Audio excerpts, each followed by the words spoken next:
Salve, salve, gente boa! Seja bem-vindo, muito bem-vindo ao canal. Nesse vídeo nós vamos pensar a respeito do seguinte: os segredos para proteger o seu coração da incredulidade. Vamos comigo até o final? Vamos junto então, não sai daí!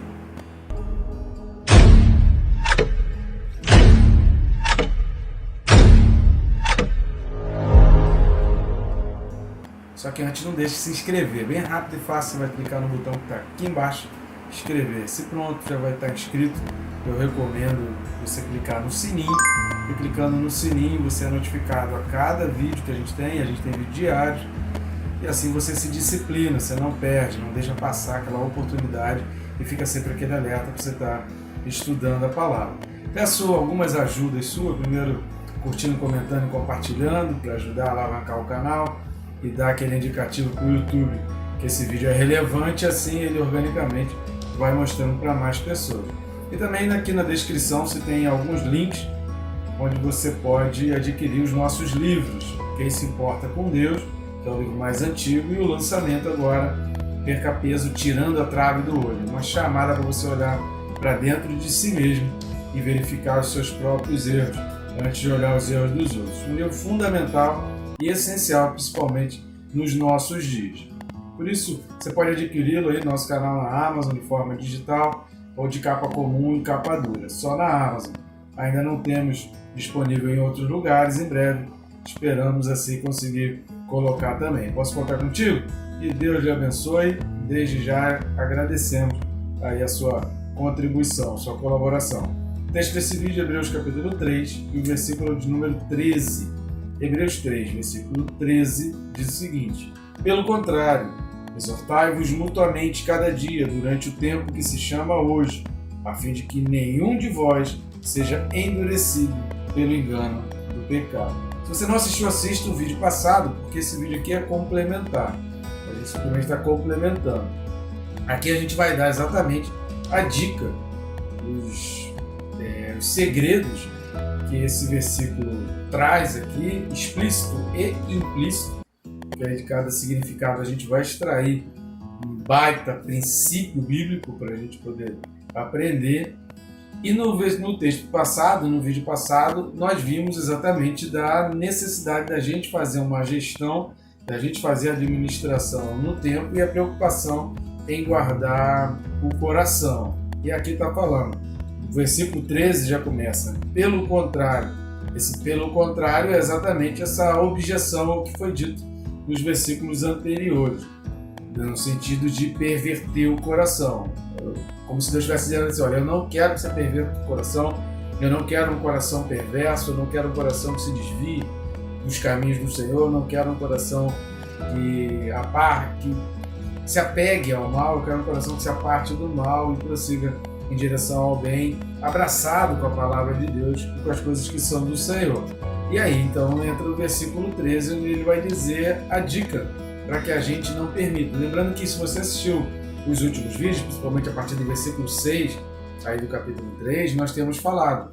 Há um alerta aos hebreus aqui contra a incredulidade. Querido, incredulidade, já falamos isso em pelo menos 3 vídeos aí, incredulidade não bate a porta de quem não crê, porque quem não crê já é incrédulo. Ou seja, a incredulidade não é ameaça nenhuma, porque ele já vive na incredulidade. Não tem diferença nenhuma. Ele não tem como ele se tornar aquilo que ele já é. Você só se torna aquilo que você não é. Obviamente, todos os alertas contra a incredulidade são para aqueles que creem. Por isso, o autor aos Hebreus é um forte alerta, cuidado. A gente precisa estar atento, a gente precisa estar vigiando, porque é um risco muito grande. A gente pensa que sabe, a gente está dominando, quando a gente vê o pecado já está batendo a porta. Canso de ver pessoas que se acham, estão se achando o máximo, mas não conseguem ouvir o conselho, acham que todo mundo está errado. Começa, um dos sintomas é a soberba.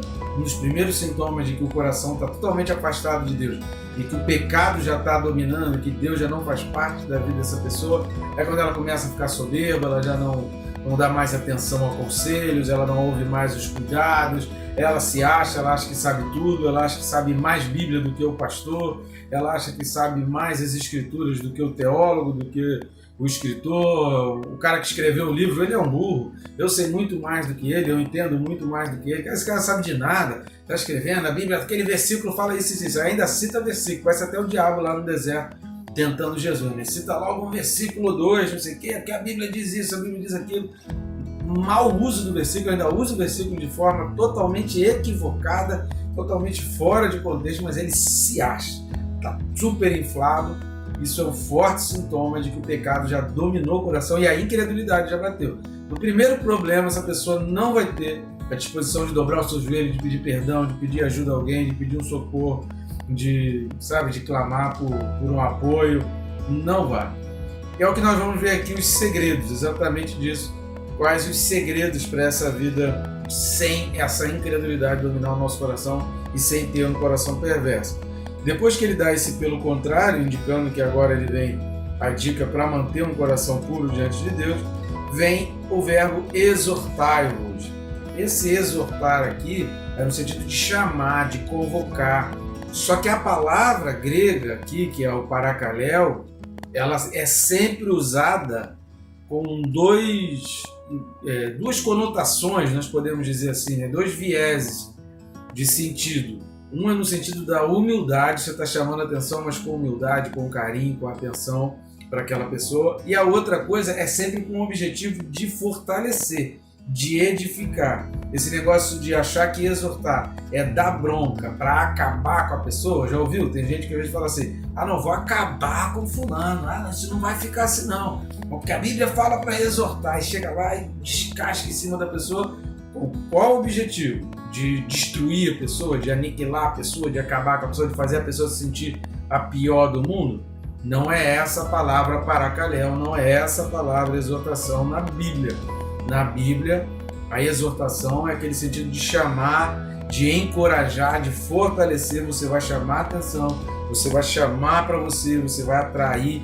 Esse chamar no sentido de atrair para você colocar ali a tua ideia para quê?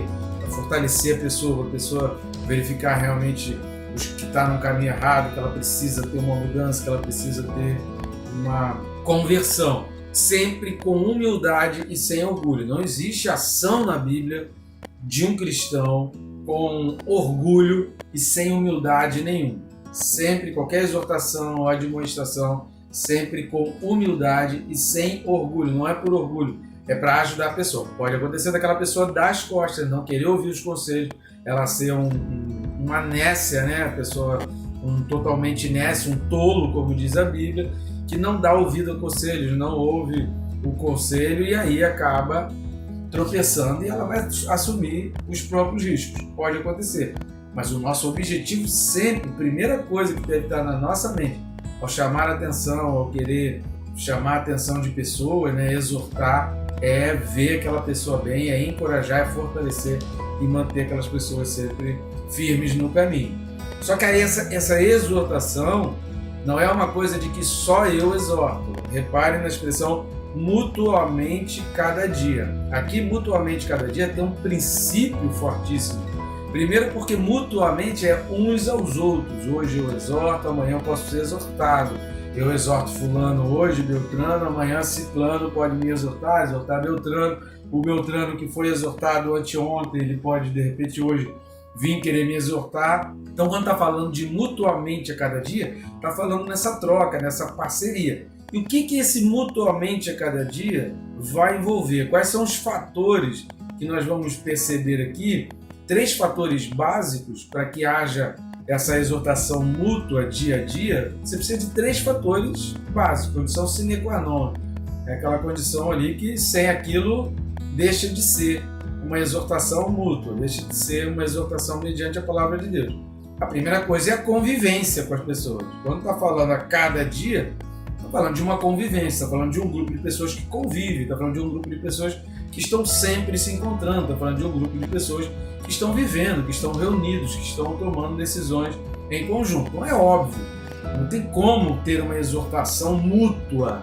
Mútua é troca, tá? Então quando está falando de algo que é mútuo, está falando de troca. Eu faço para você, você faz para mim, eu te ofereço, você me oferece, eu entrego a você, você me entrega, e a gente vai, eu te ajudo, você me ajuda, e a gente vai caminhando assim, um ajudando o outro. Isso envolve convívio de pessoas. Eu não tenho como viver uma exortação mútua, uma ajuda mútua uns aos outros, se não existe outros na minha vida. Né? Não tem sentido nenhum. Segundo fator aí que é fundamental para que haja uma exortação mútua. O segundo fator é gastar tempo com pessoas. É por isso que o autor fala aí, hoje. Exortai-vos mutuamente cada dia durante o tempo que se chama hoje. Por quê? Isso envolve tempo. Você tem que procurar hoje. Não deixa para amanhã. Não deixa para você procurar ajuda amanhã. Não deixa para você pedir conselho amanhã. Tenha pessoas, tenha os seus conselheiros de confiança, sabe? Tenha convívio com pessoas, viva em grupos com quem você possa se abrir, com quem você tenha a confiança de poder se abrir, de pedir uma ajuda, pedir um conselho, de pedir para orar, até de ser cobrado, porque é aquela coisa assim, onde as pessoas podem se cobrar. Você já leu a Bíblia hoje? Você já estudou? Você assistiu aquele vídeo? Você já ouviu um Bom Dia Coração? Você já ouviu uma reflexão rápida? Você já ouviu aquela mensagem? Olha, eu vou te mandar um texto. Cara, para ouvir, Deus está falando comigo. Você precisa dar uma parada, dar uma atenção. Então, isso já está exortando. Por quê? Porque a gente vai caminhando, a gente vai crescendo, a gente vai aprendendo, a gente vai melhorando a cada dia e a gente vai fugindo do pecado. Então, não tem como exortar mutuamente a cada dia sem conviver com pessoas. É óbvio, né? Mas às vezes a gente precisa falar o óbvio, porque as pessoas querem dizer que estão cumprindo a Bíblia, que estão sendo fiéis à Bíblia, vivendo de maneira isolada. É o próximo ponto que a gente vai falar, que é uma advertência seríssima que a Bíblia faz contra isso. Conviver com pessoas, exortar-vos mutuamente, envolve convivência com pessoas. Envolve que essa convivência gaste tempo, que tenha um dia a dia, que tenha um hoje, amanhã tenha outro hoje, depois da manhã seja um outro hoje, e depois da manhã seja um outro hoje, que em todo tempo seja o hoje, o momento que você se encontrar. Envolve ter contato com pessoas, envolve uma constância, uma procura dessas pessoas. E vai envolver também uma intimidade de amigo.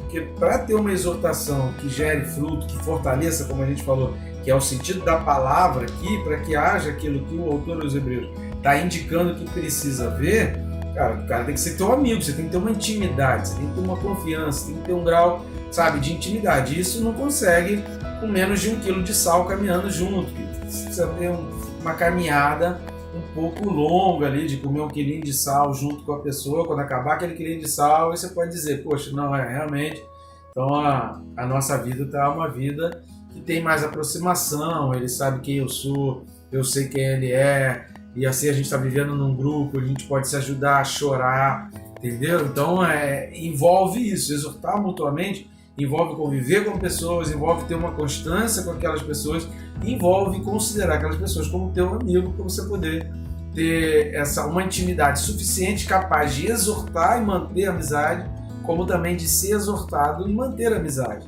Porque senão não vai acontecer amanhã, né?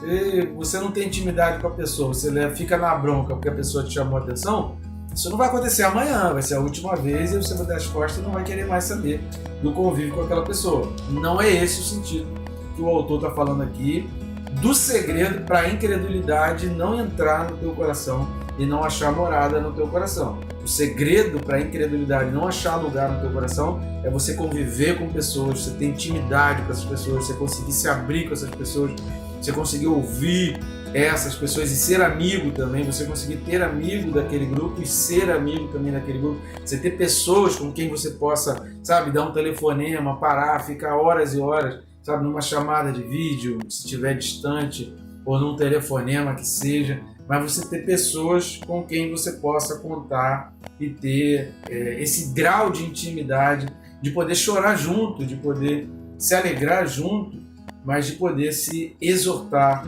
um ao outro. Tá? Então esse é o sentido aqui do exortai-vos mutuamente cada dia durante o tempo que se chama hoje. Vai envolver esses segredos que são fundamentais e quem abre mão desses segredos, quem acha que consegue viver sem utilizar esses segredos, quebra a cara e acaba agindo de uma maneira completamente equivocada e vai se afastar. Por isso, não é raro encontrarmos pessoas que estão afastadas do caminho, que já estiveram tão firmes no caminho do Senhor, que já foram obreiros, que já pertenceram a ministérios, que já fizeram tanta coisa na obra de Deus e hoje não querem saber de mais nada, hoje estão completamente afastados. E por último, querido, a gente precisa entender o seguinte: a fim, eu vou exortar mutuamente.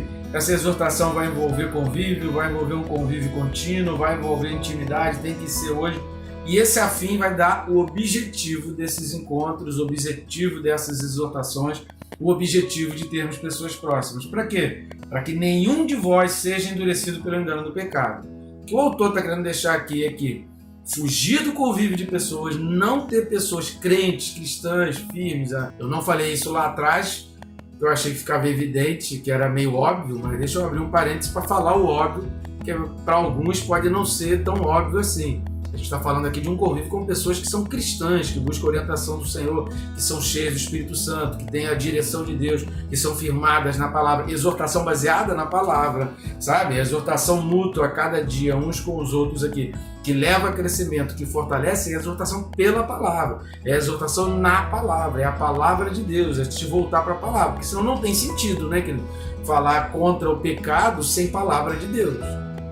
Eu achei que era meio óbvio, mas o Espírito Santo até me alertou agora, falou o seguinte: aquilo que parecia ser óbvio pode não ser tão óbvio assim para todos. Quando a gente está falando de exortação, quando a gente está falando de convívio com pessoas, de grupo de pessoas firmadas na palavra, que tem o Espírito Santo, que buscam a palavra, que exortam baseado na palavra de Deus, nas Escrituras, que te motivam, que te fortalece a viver as Escrituras, que te ajudam a não fugir das Escrituras, que te auxiliam a não se desviar das ordenanças, dos mandamentos e das leis do Senhor, tá? Então, exortação mútua dentro de um grupo de pessoas cristãs cheias do Espírito Santo.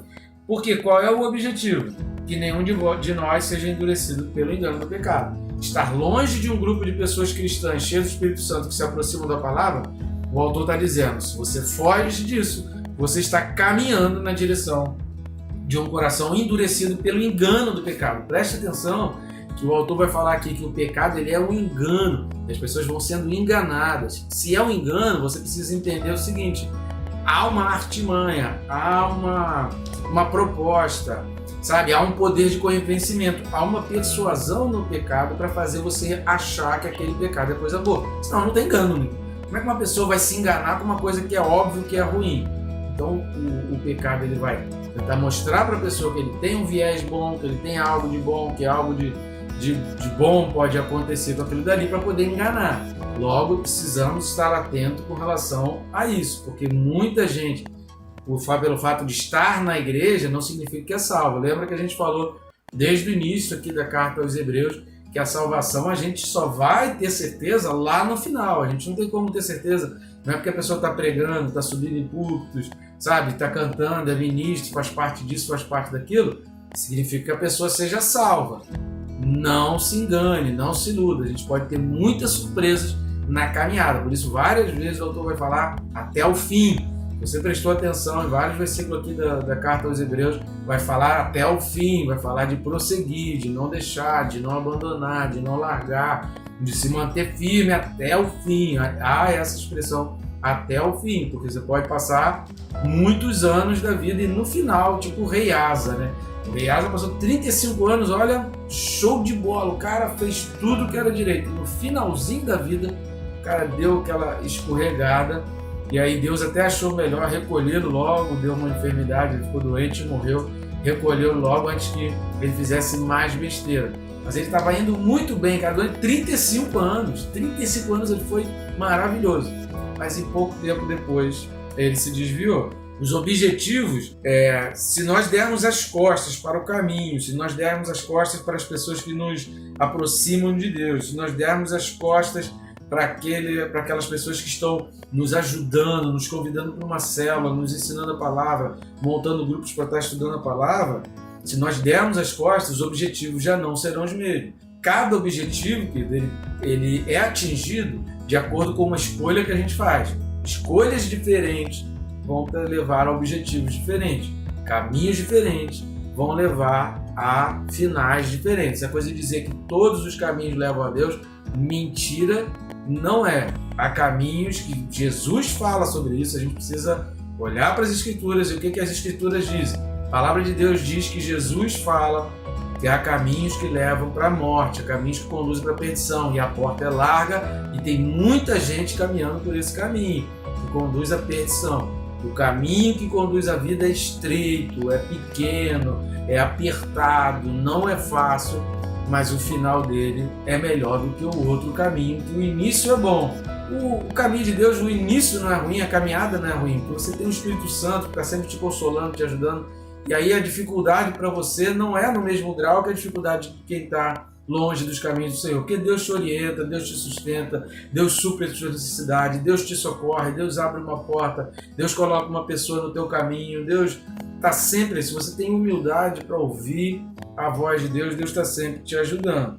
E aí quais os riscos da gente ficar sozinho? E quais os riscos quando a gente está falando de ficar sozinho? Porque tem muita gente que é casado, mas é sozinho, sabe? Tem muita gente que trabalha num lugar com várias pessoas, participa até de happy hours, mas é sozinho. Quantas pessoas passaram por situações aí que você falava assim, caramba, nem imaginava que a pessoa estava passando por isso, que ela era sozinha. Se ela tivesse alguém para ter, sabe, para ter um conselho, se ela tivesse alguém com quem ela pudesse conversar, que ela pudesse pedir conselho na palavra, se ela tivesse um grupo de exortação mútua na palavra, na direção, na ordenança, aquela pessoa não tomaria os rumos que tomou. Quando a gente está falando de ficar sozinho, a gente está falando no sentido de seguir a própria cabeça, como disse lá em Provérbios, capítulo 4, pessoas que assumem as coisas pela sua própria cabeça, que tomam suas próprias decisões, que não tem grupo, que não tem pessoas confiáveis para dizer assim, poxa, eu preciso tomar uma decisão importante na vida, ou então estou passando por uma situação difícil, cara, me aconselha aí, o que você acha, ora comigo, eu sei que é difícil dar um conselho agora, mas ora comigo, me ajuda em oração, me ajuda a vencer isso aqui. Isso é não estar sozinho, quando você não pede ajuda, você não tem ninguém a quem você se consultar, cara, tem esposas que não tem a senha do celular do marido, é um absurdo isso. Então significa que o marido é sozinho, ele é egoísta e vive sozinho, né? O marido que não tem acesso, não tem a senha do celular, não pode olhar o celular da esposa. É um casal que vive dentro do mesmo teto, mas são duas pessoas completamente solitárias, vivendo debaixo do mesmo teto. A Bíblia nos alerta contra isso e tem vários exemplos contra essa solidão que provoca desastre na vida e que conduz a coisas ruins. A Bíblia tem vários exemplos. Os mais extremos nós podemos citar Sansão e Judas Iscariote. Sansão tinha família, tinha pai e mãe, Sansão vivia ali no meio de Israel, mas constantemente você vai ver Sansão tomando decisões pela própria cabeça. Constantemente tu vai ver um Sansão colérico que se estoura e vai lá e mata a família da noiva, que larga, abandona a esposa e foge e come mel do leão, sabendo que ele estava fazendo coisa errada, tanto que depois ele cria um enigma, porque ele sabia que fez besteira, ele sabia que fez coisa errada, mas ele perguntou a alguém, ele pediu conselho a alguém, ele parou para pensar, poxa, será que é certo fazer isso? Não, ele se achou certão, era o bonzão, ele era o poderosão e vacilou com uma esposa, depois vacilou com outra e depois foi o fim dele, a derrocada dele por causa dos seus vários erros em função de decisões, sem pedir conselho, sem pedir ajuda, sem ter ninguém próximo a ele com quem ele pudesse desabafar e pedir conselho. Uma sucessão, Sansão é uma sucessão de coisas erradas e no final ele faz uma coisinha certa, e era exatamente o propósito da vida dele, que Deus queria que ele tivesse feito lá atrás, lá na primeira esposa. Deus queria que ele tivesse feito aquilo que ele fez lá no final, não era nem para ele ter conhecido Dalila. Então Sansão é um exemplo assim gritante da solidão. E um outro exemplo tão ruim quanto Sansão é Judas Iscariote, sabe? Conviveu com Jesus, cara. O cara passou 3 anos ali convivendo, aprendendo, ouvindo a palavra, sendo ministrado. Judas Iscariote estava no meio daquelas pessoas que oraram, que expulsaram o demônio, que fizeram maravilhas. Judas Iscariote estava ali naquele meio. É por isso que a gente fala sempre, que o final é que vai determinar as coisas. Não se iludam com pessoas porque está participando, porque faz parte do ministério, porque canta, porque prega bem, porque faz isso, porque faz aquilo, porque tem uma canção lindíssima, porque tem uma composição lindíssima. Não se iluda com isso. É o final da vida que vai ser determinante para mostrar se aquela pessoa realmente é salva ou não é, se é do Senhor ou não é, se está nos caminhos do Senhor ou não é. O final da vida, ela pode ir tudo certinho até um determinado ponto, mas ela pode fazer como o rei Asa, como Sansão, como Judas Iscariotes, e dá a sua escorregada.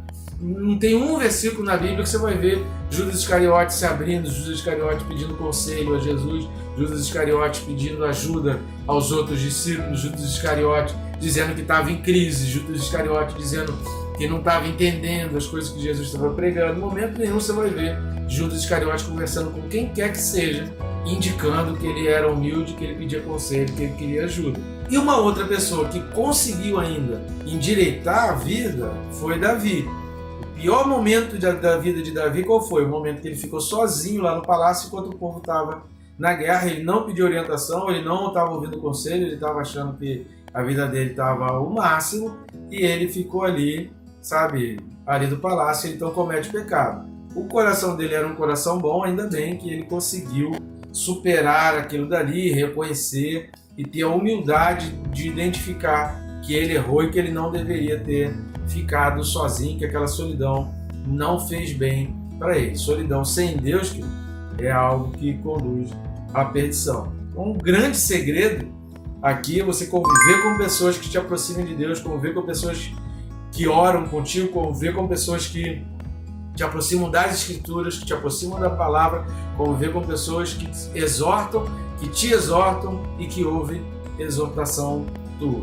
Fazendo isso, a incredulidade não vai bater tua porta e o teu coração não vai se perverter. Tá bom, gente boa? Que Deus te abençoe rica e abundantemente.